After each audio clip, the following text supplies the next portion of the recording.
तो दोस्तों आज हम पढ़ने जा रहे हैं क्लास 10 हिस्ट्री का चैप्टर नंबर 1 जिसका नाम है the rise of nationalism in Europe. तो दोस्तों 1848 में फ्रेडरिक सोरियो नामक एक फ्रेंच आर्टिस्ट ने कल्पना कर एक इमेज बनाई।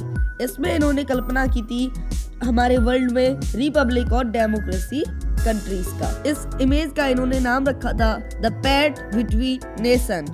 इस इमेज में जो स्टैचू है वो है स्टैचू ऑफ लिबर्टी जो कि आजादी को दर्शा रहा है, जिनके एक हाथ में टॉर्च और दूसरे हाथ में मनुष्यों की राइट्स की चार्ट है। स्टैचू के आगे मोनार्की सिस्टम का कचड़ा ला है, मतलब राजा महाराजाओं के ताज, मुकुट और कपड़े। इस इमेज से ये आर्टिस्ट हमें बताना चाह रहे हैं कि किस तरीके से लंबी लाइन में आते हुए लोग मोनार्की सिस्टम को छोड़ते जा रहे हैं और आजादी की तरफ चलते जा रहे हैं। तो दोस्तों इस चैप्टर का हमारा फर्स्ट टॉपिक है the French revolution and the idea of the nation. जब 1789 में फ्रेंच रेवोल्यूशन हुआ तो उसका इम्पैक्ट पूरे यूरोप पे पड़ा। 1789 से पहले फ्रेंच में मोनार्की सिस्टम चलता था, मतलब राजा का सिस्टम चलता था। लेकिन जब लोगों ने रिवॉल्यूशन किया तो उसके बाद मोनार्की सिस्टम हटने के बाद कुछ चेंजेस आए। तो देखते हैं कौन से चेंजेस आए।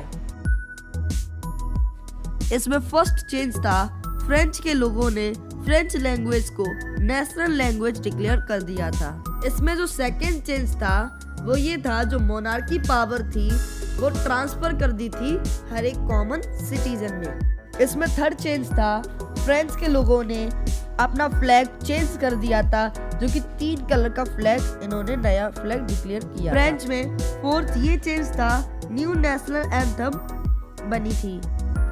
फिफ्थ चेंज ये था कि कॉमन सिटीजन ने ई स्टेट जनरल्स को इलेक्ट करना शुरू कर दिया था और उनका नाम बदलकर नेशनल असेंबली रख दिया था।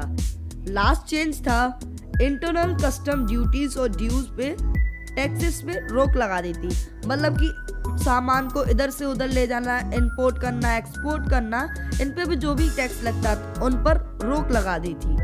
तो दोस्तों इतने सारे चेंजेस आए थे फ्रेंच रेवोल्यूशन के टाइम पर। इसी के साथ ही जो फ्रेंच आर्मी थी उसने पूरे यूरोप में ये फैला दिया था कि अगर हम डेमोक्रेसी हो सकते हैं तो आप क्यों नहीं। फ्रेंच में सब एकदम बढ़िया चल रहा था, मोनार्की सिस्टम हटकर डेमोक्रेसी सिस्टम चल रहा था। लेकिन 1799 में एक ऐसे व्यक्ति की एंट्री हुई जिसने सारी पावर अपने हाथ में ले ली, जिसका नाम था नेपोलियन बोनापार्ट। इन्होंने क्या किया, ये एक कोड लेके आए जिसका नाम था सिविल कोड ऑफ 1804। इसको नेपोलियन कोड भी कहते हैं। नेपोलियन कोड और कुछ नहीं, जो नेपोलियन ने चेंज किए थे डिक्टेटरशिप बनने के बाद वो इस अंदर आते हैं। तो इसमें सबसे पहला चेंज है इसने ट्रांसपोर्ट सर्विस को इम्प्रूव किया था, जिससे लोगों को आने जाने में मदद होती थी। दूसरा चेंज है कि इसने सभी को इक्वल पावर दी थी, सारे सिटीजन्स को इक्वल पावर ट्रांसफर की थी, डिवाइड की थी। थर्ड चेंज है एबोलिश्ड फ्यूडल पावर, फ्यूडल जो पावर थी उसको एबोलिश्ड किया।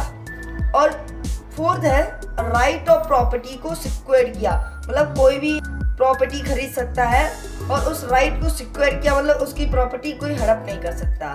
फिफ्थ पॉइंट है standardised the weight measure and the common currency. उसने बहुत से वेट मेजर करने की चीज़ों को एक स्टैंडर्ड फॉर्म में कर दी, एक स्टैंडर्ड यूनिट बना दी, और जो बहुत सारे करेंसीज थे उनको केवल एक करेंसी में चेंज कर दिया। दोस्तों जो चेंज नेपोलियन ने किए थे वो लोगों को बहुत अच्छे लगे।